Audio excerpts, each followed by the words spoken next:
नमस्कार दोस्तों, आप देख रहे हैं सरल न्यूज, भारत का सबसे सर्वाधिक खबरों वाला चैनल जो आपको देता है देश विदेश की सच्ची खबरें सबसे पहले सरल न्यूज पर मिलती हैं। आइए आगे बढ़ते हैं आज की मुख्य खबर की ओर। हर एक पढ़ के जितना समझ में आता है उतना नहीं, प्रैक्टिस में उसका इंटरप्रिटेशन क्या होगा नहीं होगा, उसका कोई इतिहास नहीं है जिसके आधार पर आप श्योर हो सके कि क्या इसका अर्थ है जो कुछ लिखा हुआ। लेकिन बेंचमार्क कॉर्पस का जो डेफिनेशन दिया गया है उसके हिसाब से जितना आपका लंबा सर्विस, जितना आपका ज्यादा लाइफ टाइम सैलरी अर्निंग्स, उतना ज्यादा आपको देना पड़ेगा एश्योर्ड पेंशन। जब मैं ओपीएस के बारे में बात करता हूँ, सरकार के ऊपर कभी भी पेंशन का बोझ था ही नहीं। ओपीएस का बोझा कभी भी सरकार के ऊपर था ही नहीं और आज भी नहीं है। ये बात मेरे को एक्सप्लेन करने के लिए थोड़ा पीछे जाना पड़ेगा हिस्ट्री में।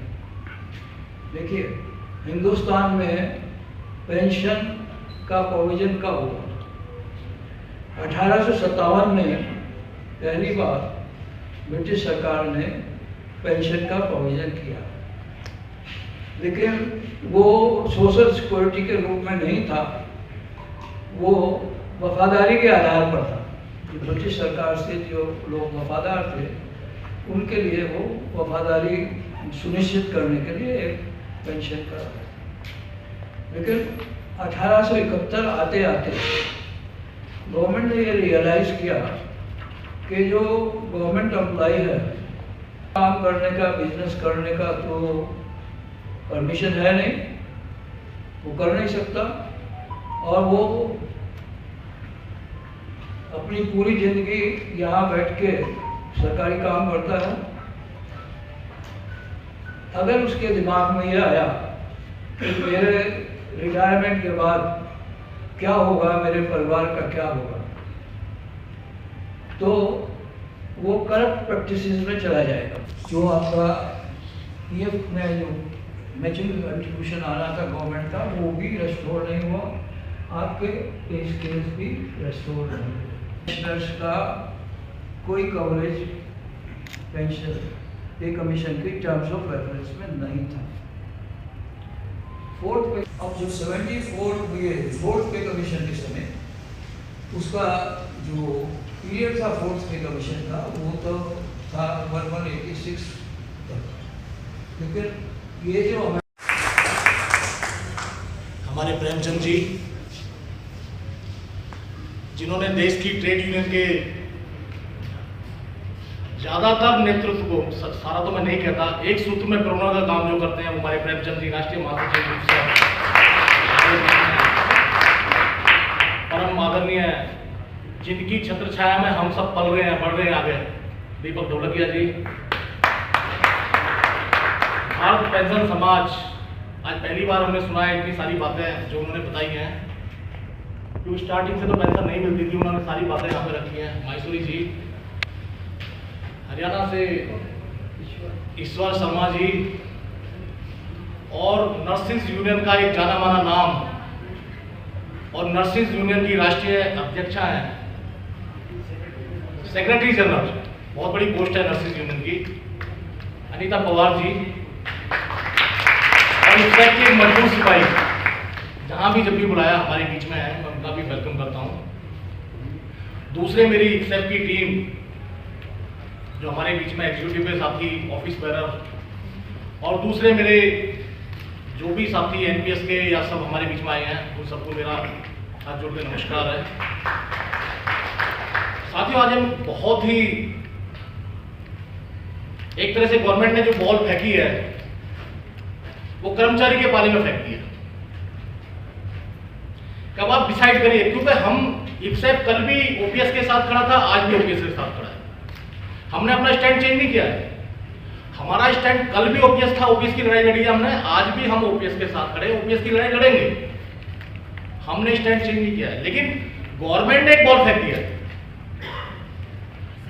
और बॉल ऐसी फेंकी है कि आपको कंपेयर करने में ही पसीने छूट रहे हैं। कि मैं एनपीएस में, आज जो एनपीएस की हम लोग बुराई करते आ रहे थे, इतने टाइम से आंदोलन करते थे, सड़क पर खड़े हो गए, जंतर मंतर पे या कहीं जिस भी प्लेटफॉर्म पे करते थे, आज हम उसमें खूबियां ढूंढने लगे हैं। आज हम एनपीएस में खूबियां ढूंढ रहे हैं कि मैं यूपीएस में क्यों जाऊं, मेरे लिए तो एनपीएस ही बहुत अच्छा है। ये कड़वा सच है। यूपीएस में क्या है, वो अभी गवर्नमेंट ने पूर्ण रूप में डिसाइड भी नहीं किया है। अभी तो बहुत सारी मॉडलिटीज फिक्स होनी है, लेकिन जिस तरह की मॉडलिटीज अभी बाजार में आई है या सामने आई है हमारे, उससे हमारा कर्मचारी, अधिकारी सब डर रहे हैं कि हमें क्या करना चाहिए।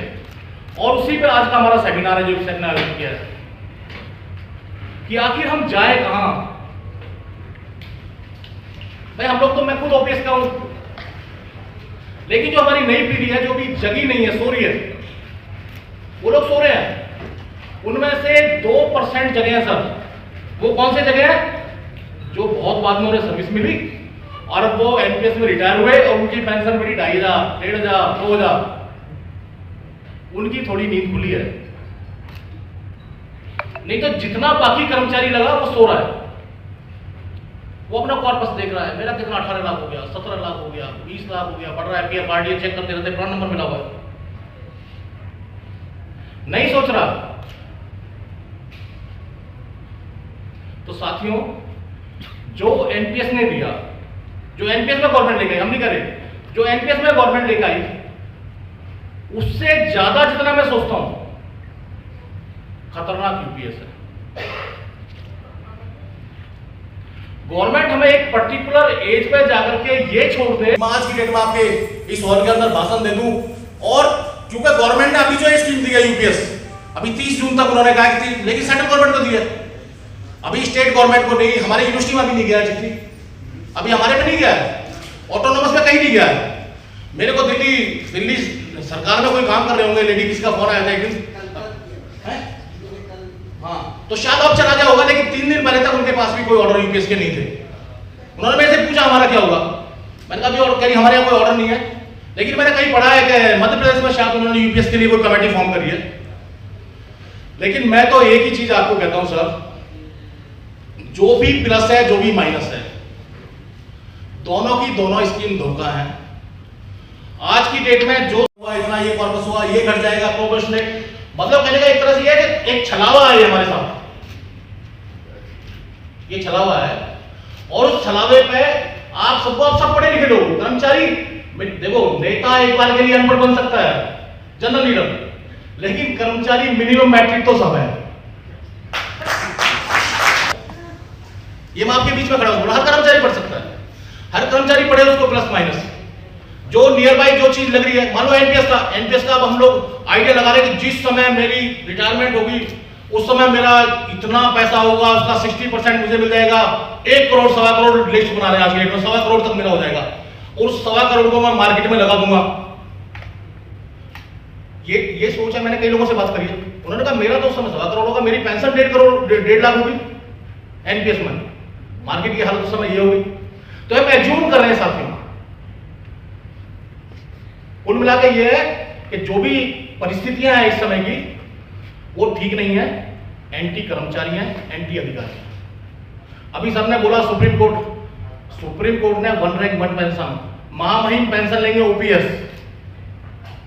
अपने यहां भी यूपीएस लागू कर लो, पार्लियामेंट में क्या दिक्कत आ रही है, यूपीएस लागू करो, अपने यहां बहुत अच्छी स्कीम लेकर आए हो, क्यों नहीं करते अपने यहां लागू यूपीएस? भाई सबसे पहले मैं अपनी साइड देखूं ना, मैं ये कहूं कि मैंने यूपीएस ले लिया इसलिए सारा देश यूपीएस लेगा, देश के ऊपर बोझ है, देश के ऊपर सबसे बड़े बोझ तो आप हो पॉलिटिशियन साहब, जो महामहिम हमारे लिए योजनाएं बना रहे हो, सबसे बड़े बोझ आप हो। आज भी जो टेलीफोन मेरे ख्याल में 500 रुपए में पूरा चल जाता है हमारा, उनका टेलीफोन का भत्ता प्रेम जी अच्छी तरीके से बता सकते हैं, सीपीडब्ल्यूडी में रहे हैं, आज भी उनको वही देते हैं, पहला वाला जो चल रहा है। उन्होंने नहीं मना किया मेरा टेलीफोन का बिल आज की डेट में 500 रुपए में चल जाता है, इसलिए मेरा टेलीफोन का भत्ता कम कर दिया, नहीं हुआ कम। तो बोझ कौन है? बोझ तो आप लोग हो। आप अपने को पहले पटरी पर लाइए, आप अपना दिखाइए। कई देशों में देखता हूं प्रधानमंत्री साइकिल पर आते हैं, आप दिखाइए अपना आपको, आप शो करिए। तो साथियों ये चीज हमें नहीं मनन करनी है कि देश के ऊपर बोझ है। देश के ऊपर बोझ नहीं है, ये हम सबकी निष्क्रियता का परिणाम है। हम निष्क्रिय हो गए इसलिए आ रहा है। तो मैं ज्यादा ना अपनी बात को रखते हुए मैं आपसे ये रिक्वेस्ट करूंगा कि जो भी चीजें हैं वो मोस्टली यूट्यूब पे हैं, आप पढ़े लिखे लोग आप देख सकते हैं। हर चीज में अभी मॉडलिटीज यूपीएस की फिक्स नहीं हुई है, फिक्स होंगी वो आगे। एनपीएस का आप सबको पता है। आप जैसे सर ने कहा है, सुरजीत जी ने, इस समय ये डिसीजन बोल देना कि नहीं आप यूपीएस को छोड़ दो, सारे एनपीएस में रह जाओ, या एनपीएस को छोड़ दो, सारे यूपीएस में चले जाओ, इस मंच पे बोलना उचित नहीं है। आप सब समझदार हैं। इसी के साथ ही मैं आपका बहुत बहुत धन्यवाद देता हूँ। बहुत बहुत धन्यवाद।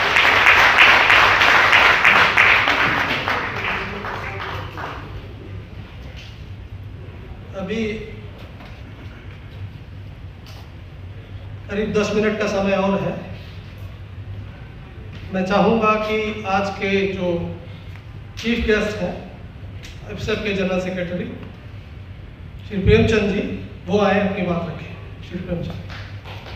सुजीत जी, महेश्वरी जी, अनीता जी, मेरे दिल्ली अध्यक्ष देवेंद्र भाई, राकेश जी, मेरी राज्य की ऑल इंडिया कमेटी के सदस्यगण, विभिन्न यूनियनों से आए लीडर्सगण व साथियों, आपको एनपीएस, यूपीएस, ओपीएस के बारे में हमारे तमाम साथियों ने विस्तार से बताया। थोड़ा सा टाइम है, एक लंबी लड़ाई है। 16 नवंबर 1995 को जो तमाम ईपीएफओ के एम्प्लॉइज थे, वो बहुत लंबे अरसे से मांग कर रहे थे कि हमें थर्ड बेनिफिट के रूप में पेंशन दी जाए। कि तो उस समय के कांग्रेस के श्रम मंत्री ने एक नोटिफिकेशन के द्वारा, अध्यादेश के द्वारा बोला कि 16 नवंबर 1995 से इंप्लॉय कंट्रीब्यूशन में से 8.33 पेंशन फंड बनाएंगे। उसी दिन मैंने कहा था कि ये पेंशन गवर्नमेंट एम्प्लॉइज की पेंशन के ऊपर हमला होगा। हमारा एक पुराना संगठन था जेपीए, हम लोगों ने एक वर्क बॉयकॉट की कॉल 2000 में दी थी, जिसमें तमाम सेंट्रल ट्रेड यूनियन ने उसको समर्थन देने की सहमति जताई थी। तो साइन करने के लिए मैं और राकेश जी उमरावन पुरोहित जी के पास गए, वो जेसीएम के सेक्रेटरी थे। उन्होंने शुरुआत की, बोले क्लर्क स्टेनो करता क्या है? राकेश जी क्लर्क थे, मुझे जूता मारने लगे नीचे से, है ना। पैर में बोले किस नेता के पास आ गए, तेरे को और कोई नेता नहीं मिला। मैं कहीं और काम की बात बताएंगे। थोड़ी देर में बोले कि रेलवे का सारा बजट पेंशनों पे खर्च हो जाता है, सरकार पेंशन कहां से देगी? तो मैंने कहा पेंशन पर हमला जो 95 से उम्मीद कर रहे थे वो आने वाला। 2002 में सरकार ने हाई कमीशन कमेटी बजट में अनाउंस करके 3 महीने के अंदर हाई कमेटी पेंशन के बोझ को कैसे कम किया जाए उसके ऊपर अपनी रिकमेंडेशन। तो सरकार ने नया फार्मूला लाई कि अभी एक सरकार बोलती बोला सब मरोगे, मरोगे तो जलाना पड़ेगा, आपको घसीट के तो लेके नहीं जाएंगे, आपको टिकटिकी चाहिए, वहां जलाने के लिए लकड़ी चाहिए, तमाम चीज चाहिए। तो वो पैसे सरकार के पास जमा करो, रिटायरमेंट के बाद पेंशन चाहिए, वो पैसा जमा करो, उससे सरकार जुआ खेलेगी। अगर जुए में हार गए तो तुम्हें वो ना टिकटिकी मिलने वाली, लकड़ी नहीं मिलने वाली। ये वहां से शुरू किया, हमने विरोध किया। उसके बाद सरकार आंध्र प्रदेश का मॉडल गारंटीड पेंशन स्कीम ला रही थी, जिसमें आंध्र प्रदेश ने कहा 30% पेंशन गारंटी करेंगे। आंध्र प्रदेश के लीडर्स उसी दिन खड़े हो गए।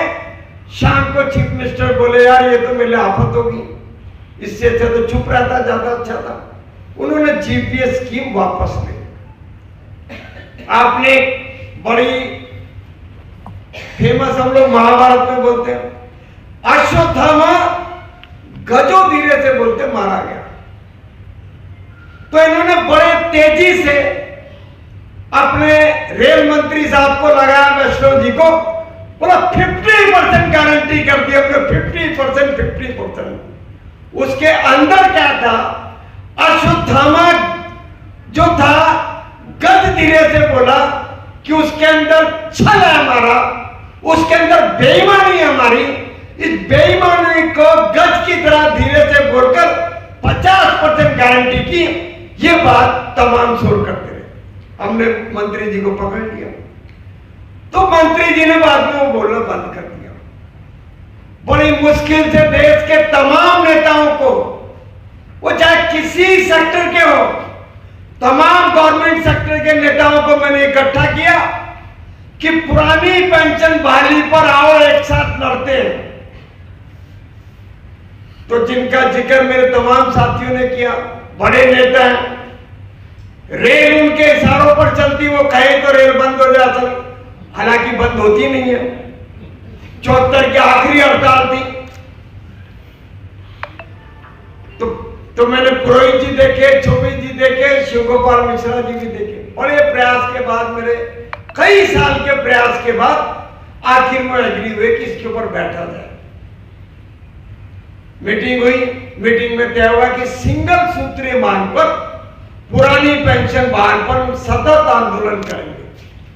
इसके बीच में ये नहीं कहा कि यूपीएस अच्छी है, उन्होंने शुरू कर दिया। उनमें भी एक चालाक नेता थे, बोले मैं उस मीटिंग में नहीं गया। तो मैंने उनको कहा, मैं कभी दस्तावेज है।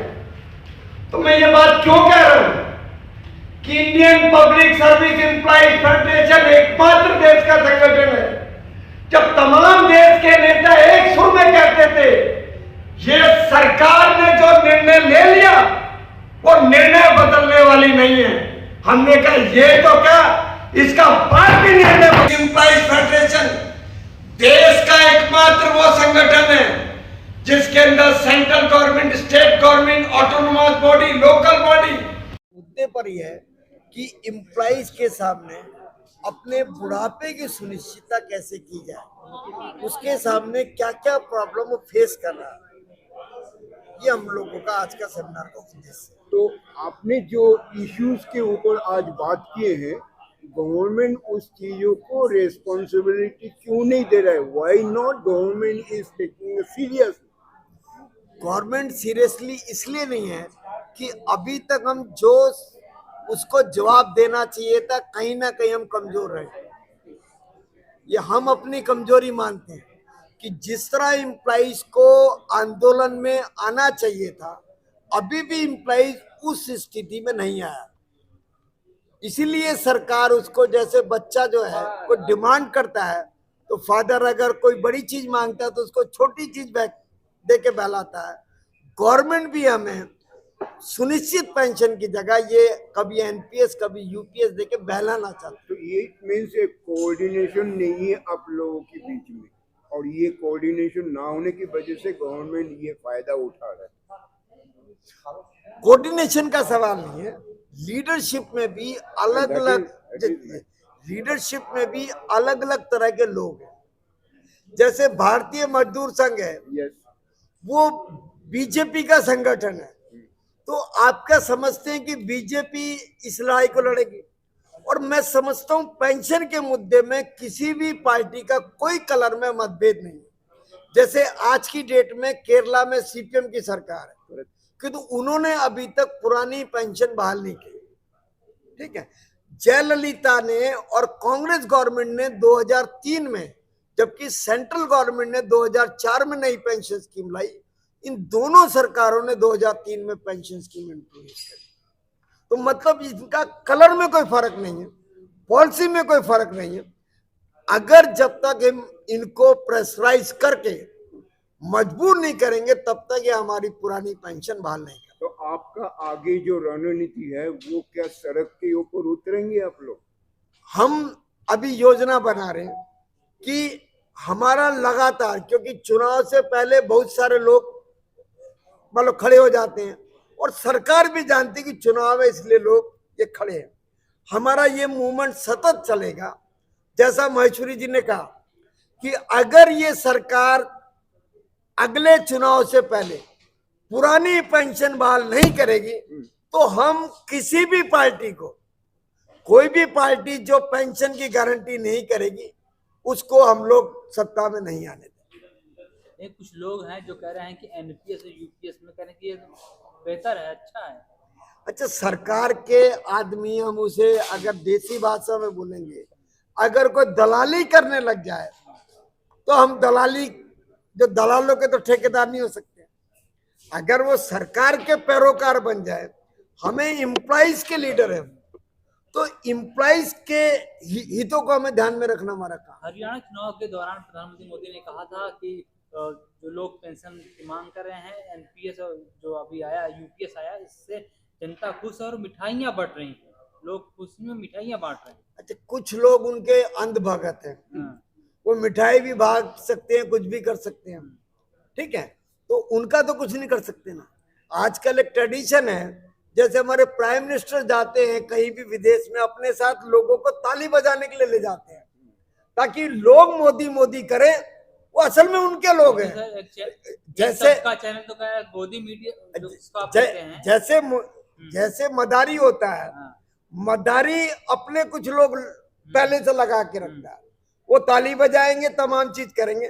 तो हमारे मोदी जी भी मदारी हैं, मदारी की तरह अपने कुछ लोग ले जाते हैं, वो ताली बजाते, तारीफ करते हैं और उसी का प्रचार होता है। मोदी नहीं मदारी, मोदी नहीं मदारी। अब तक के लिए बस इतना ही, फिर मिलते हैं एक ऐसी ही बड़ी खबर के साथ। तब तक के लिए नमस्कार और देखते रहिए सरल न्यूज। सरल न्यूज में बने रहने के लिए हमारे चैनल को फॉलो करें और लाइक करें, सब्सक्राइब करें, बेल आइकन दबाना ना भूलें। अगर आप हमें फेसबुक, ट्विटर या इंस्टा के माध्यम से देख रहे हैं तो हमें फॉलो करें, कमेंट करना ना भूलें। धन्यवाद।